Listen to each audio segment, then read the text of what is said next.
Okay, तो guys अभी हम ट्यूटोरियल 5 करने वाले हैं। ट्यूटोरियल 5 में पहला क्वेश्चन कहता है कि draw the flow chart of while loop in conditional statement. तो अभी मैं टेक्स्ट एडिटर पे ड्रॉ तो नहीं कर सकता, लेकिन मैं इंटरनेट से सर्च करके दिखा सकता हूँ।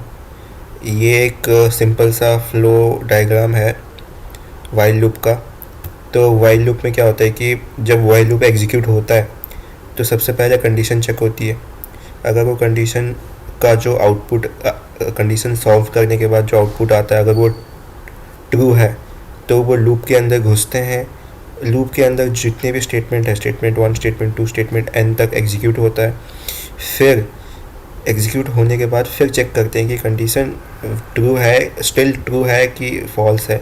अगर स्टिल ट्रू है तो फिर से एग्जीक्यूट होता है सारे स्टेटमेंट्स, फिर से चेक होता है कि ट्रू है कि फॉल्स है।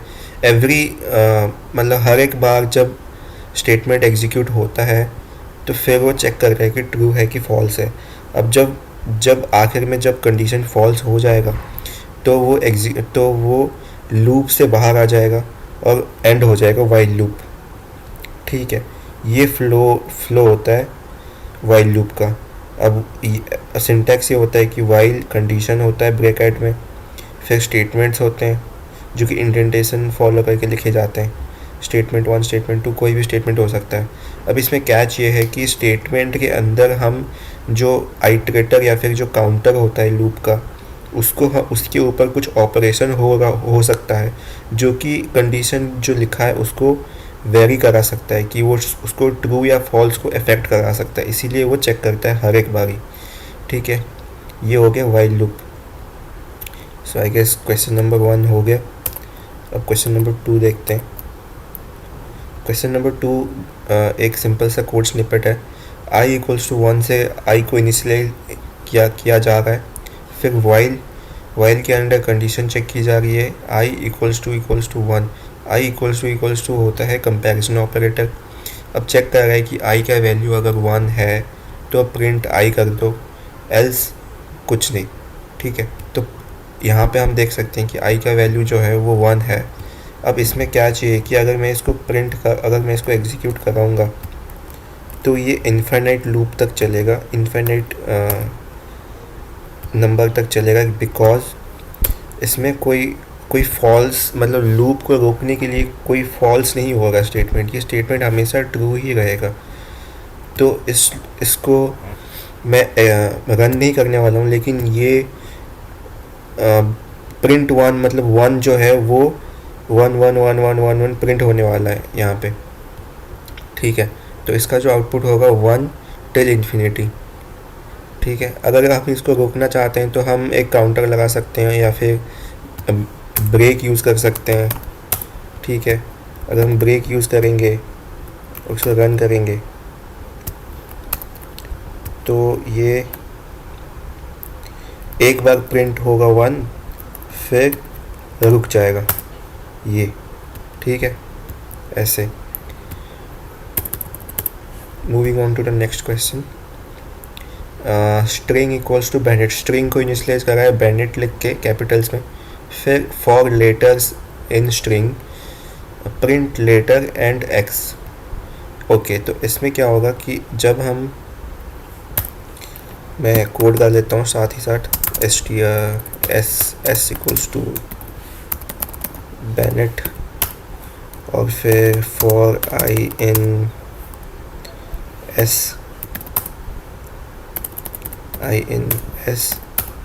प्रिंट i करेंगे। और क्या था इसमें, एंड में था x। ओके, मैं ये बोलना चाहता हूँ कि एंड में अगर हम एंड स्पेसिफाई नहीं करते हैं, अगर प्रिंट के अंदर जो हमारा प्रिंट करना है और उसके बाद कॉमा देके अगर हम एंड लिखते नहीं हैं तो बाय डिफ़ॉल्ट एंड होता है space, white space, sorry, and होता है न्यू लाइन। न्यू लाइन का सिंटैक्स होता है ये। लेकिन जब हम स्पेसिफाई कर रहे हैं एंड, तो एंड इस केस में हमने स्पेसिफाई करा x, तो इस केस में एंड हो गया x। तो जब i प्रिंट होगा, सपोज b प्रिंट हो गया, तो जब बी प्रिंट होगा उसके बाद एक्स आएगा, फिर ई प्रिंट होगा तो उसके बाद एक्स आएगा, फिर एन प्रिंट होगा तो उसके बाद एक्स आएगा। ठीक है, मैं इसको सेव करके रन करके दिखाता हूँ। ये देखिए बी एक्स एन एक्स ई, तो ये चीज़ इसी के मतलब इसके लिए भी वही रहेगा। एक बार स्ट्रिंग कॉपी कर लेते हैं,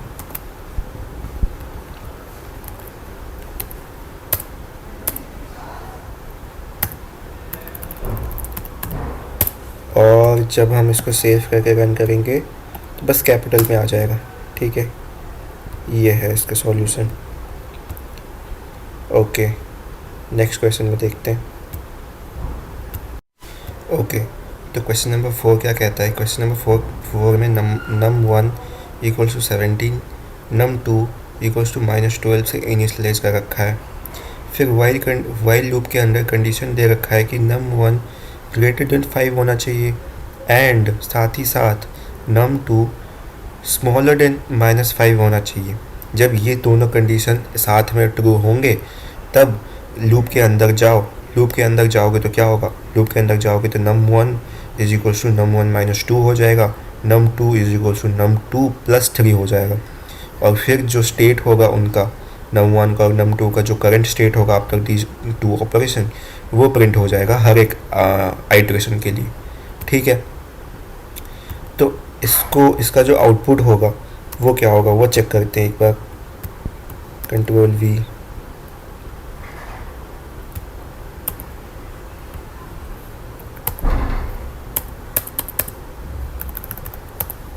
ओके, तो इसका जो आउटपुट होगा वो होगा फर्स्ट आइटरेशन में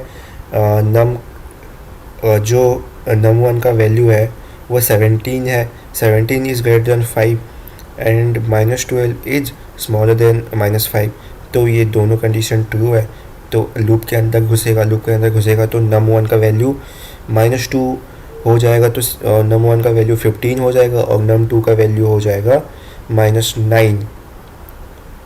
ओके, और फिर से चेक करेगा कंडीशन, फिर से कंडीशन चेक करेगा कि नम 1 का जो वैल्यू है वो 5 से ज़्यादा है क्या। अब नम 1 का वैल्यू 15 था, 15 इज़ 5 से ज़्यादा है क्या? डेफिनेटली 5 से ज़्यादा है।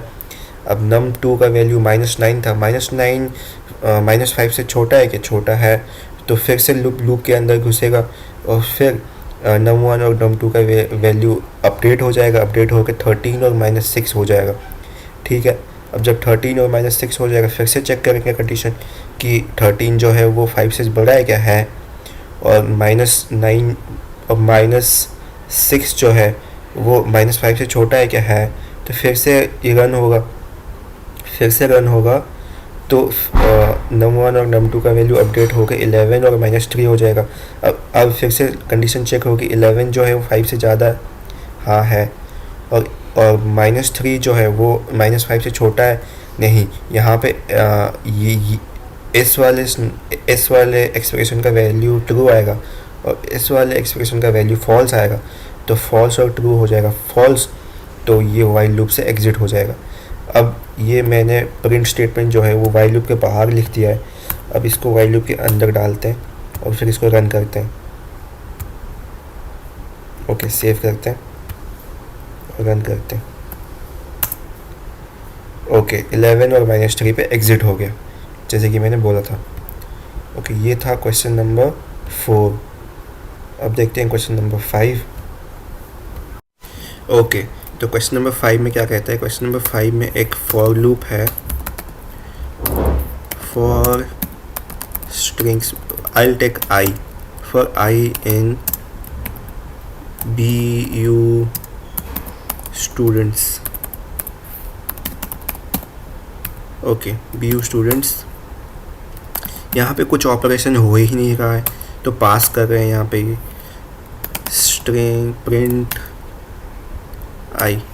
ठीक है, अब देखिए, अब इसमें जो पास है, अब यहाँ पे क्वेश्चन दे रखा है पास यूज़ करके, लेकिन पास का जनरली ये यूज़ नहीं होता। पास कहाँ यूज़ करते हैं?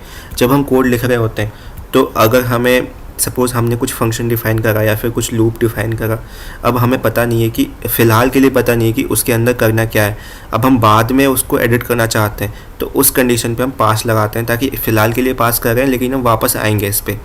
लेकिन यहाँ पे पास दे रखा है इस मतलब क्वेश्चन में, तो इसका क्या आउटपुट आएगा वो देखते हैं।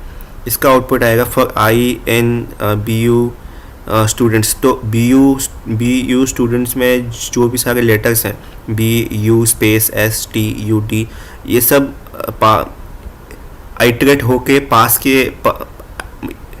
ये सब आइटरेट होके लूप के बॉडी के अंदर आएंगे और देखेंगे कि यहाँ पे कुछ ऑपरेशन हो ही नहीं रहा इन लोगों के साथ, तो ये पास हो जाएंगे वो। और पास होते होते आइटरेट जो आइटर है, जो आई है, आई का जो स्टेट होगा जब लूप ख़त्म होगा तो वो एस पे होगा, एस पे। तो जब हम प्रिंट करेंगे आई को तो हमें वो एस रिटर्न करना चाहिए। इसको देख लेते हैं एक बारी सेव करके। ये एस आ रहा है आउटपुट इसका, जैसे कि एक्सपेक्टेड था। ठीक है, ये था क्वेश्चन नंबर 5। ओके, तो क्वेश्चन नंबर 5 में क्या कहता है? क्वेश्चन नंबर 5 में एक फॉर लूप है, for strings, I'll take I, for I in BU students.